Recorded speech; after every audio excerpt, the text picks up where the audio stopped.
President Donald Trump visited China to discuss some important issue with Chinese president, and during their discussion, the Chinese president, President Jinping, issued a strong warning to Donald Trump concerning Taiwan. I don't want to say much on this. Just take some time to watch this video from the beginning to the very end. You will get more information concerning this warning. When we come back, we discuss. Watch this clip. President Trump and China's President Xi are attending a state banquet in Beijing after the first day of their bilateral talks. Now, a White House official described it as a good meeting and said the two discussed Iran, trade, and energy. But beyond the pomp and circumstance, tensions are growing over Taiwan. Chinese state media reporting that Xi warned Trump that Taiwan, the democratic self-governing island that Beijing views as part of its territory, is, quote, the most important issue in China-U.S. relations and could create a very dangerous situation if mishandled. Some observers viewing that as a threat. CNN's Will Ripley is live this morning in Taipei, Taiwan. It seems like this island, with China has threatened to take by force, is really emerging for China as a key issue here of the summit. Meanwhile, it's sort of the tale of two straits. Meanwhile, you've got the Strait of Hormuz also lingering there, with the president wanting China to help get that open.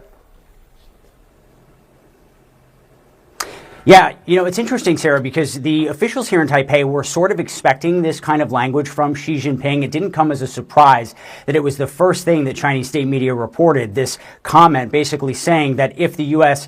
and China mishandled the issue of Taiwan, it could lead to a military conflict. We've heard that sort of thing from Beijing repeatedly over the years. It is noteworthy, but not surprising, that that was the first line of information that they chose to leak to the Xinhua news agency. I want to read you a little bit more of the quote that was reported by Chinese state media from Xi Jinping.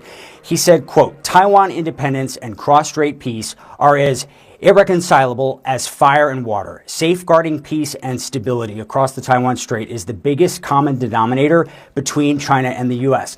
And because they were expecting that kind of language here in Taipei, there was a response very quickly from the Taiwan cabinet spokesperson, Michelle Lee. I'll read you that as well, Sarah. It said, China's military threat is the sole source of insecurity in the Taiwan Strait and the broader Indo-Pacific region.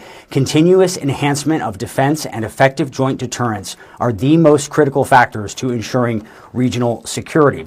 The reason why they talked about enhancement of defense is because one big concern they have here in Taipei is that behind closed doors, Xi Jinping could ask President Trump to either delay or stall or flat out deny a $14 billion arms sales package that Taiwan's parliament has approved, but it has yet to be approved by President Trump in Washington. It's still in limbo. That would be a major setback for Taiwan if President Trump didn't approve that package quickly, because it would basically indicate that he's willing to negotiate Taiwan's security in exchange for some sort of grand bargain. That was, of course, the big concern that Taiwanese officials expressed in the days and weeks leading up to this meeting. We heard from the Taiwan foreign minister, who said that he hoped the summit would bring no surprises. The deputy foreign minister said he was afraid that Taiwan could be on the menu. So even though they knew here in Taipei that Xi was going to press this claim that Beijing has had for 75 years that Taiwan belongs to China, even though Taiwan has had its own government and its own military the entire time, and also, by the way,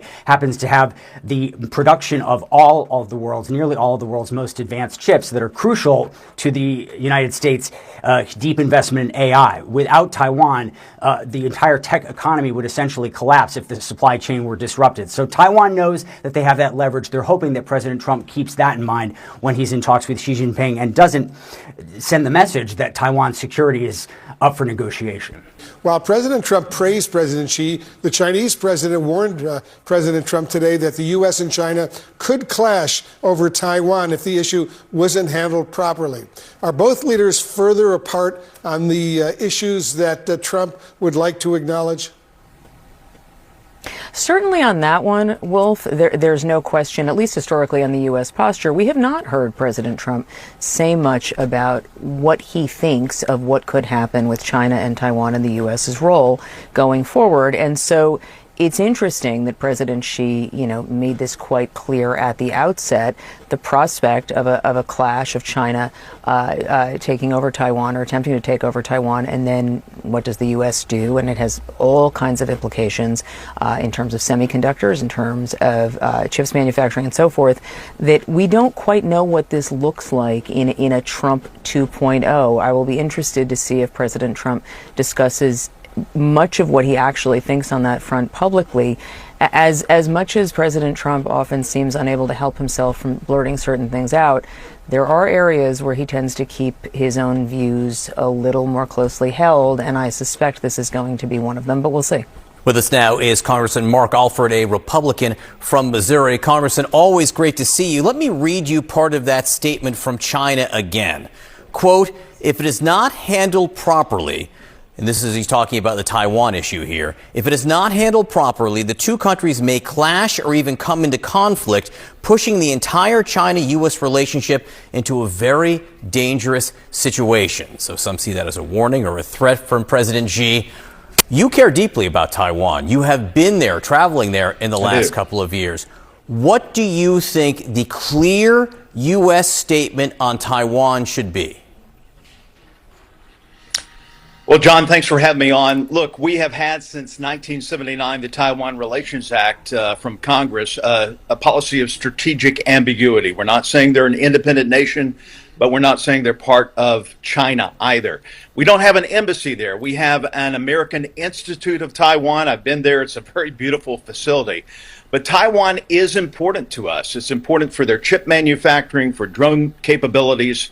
Our partnership with Taiwan is important, but also our partnership, a burgeoning partnership, it looks like, between Trump and Xi, and this new era that Xi has described is also important. We've got to make sure that trade continues. We've got to make sure that we are able to export our Missouri soybeans and pork to China. And Taiwan also, of course, is buying some of those as well. It is a delicate tap dance at this point. But look, in the appropriations process, excuse me, in the appropriations process, just 2 weeks ago, under the full committee for appropriations, we appropriated $500 million for Taiwan in foreign military financing. That is up from $300 million just 1 year ago. So I think we're sending a signal to Taiwan that we value them, but we also value President Trump's initiative to better relations with China. Would you want those better relations to come at the expense of any reduced arms sales to Taiwan? No. Taiwan needs to be ready for what could happen. And under our strategic ambiguity, the 1979 Taiwan Relations Act, we have committed to not necessarily aid in their self-defense, but give them what they need to defend against any aggression from China. And that's very important that we live up to that. Joining us now is Democratic Senator Chris Coons from Delaware. He sits on the Senate Foreign Relations Committee. Thanks for being here, Senator. I appreciate it.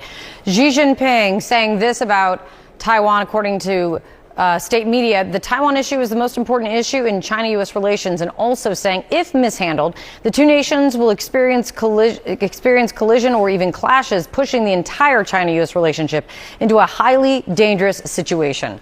Do you see that as a threat from Iran? Absolutely, Kate. That's a threat from Xi Jinping. And our challenge is that we have a distracted president and a distracted Secretary of Defense. I'm the senior Democrat on defense appropriations. And when we had Secretary Hegseth in front of our subcommittee this week, I really pressed him on what's the plan to end this war in Iran and to reopen the Strait of Hormuz. The Iranians have just made a next strategic step, which is allowing Chinese supertankers full of oil to cross the Strait of Hormuz. Meanwhile, 2,000 other ships, critical for fertilizer, for fuel, for gas, are still stuck because Iran has the ability to hit them at any time with cheap and lethal drones. So Xi, in some way, metaphorically, has us over a barrel. And Trump has gone into these negotiations in the weakest position of any modern president because he promised to lower our costs when he ran for president. Instead, the price of gas is going up, the price of groceries is going up, inflation is going up, and China has been increasingly aggressive in the last year, Kate, around the Strait of Taiwan, transiting all of Australia with a naval flotilla for the first time, crossing the midline on an almost daily basis, and threatening Taiwan with rehearsals of a military blockade or invasion. So this is a very tenuous moment, Kate, and I'm concerned that President Trump will make concessions. In exchange for a temporary benefit, like buying more soybeans, he will give up licensing our most advanced AI chips. The CEO of NVIDIA, the American company that makes the most advanced chips, joined this trip at the last minute. And I'm concerned that a chips for beans deal would actually be a strategic loss for the United States. What do you have to say concerning this video? I hope you had everything and you really enjoyed this video. Drop your opinion concerning everything. As far as Taiwan is concerned, Iran, I don't think that the US will have a good sleep. Thank you for watching. Just drop your opinion in the comment section. Let's know what you think. For more news and updates like this, subscribe. See you in the next one, and bye.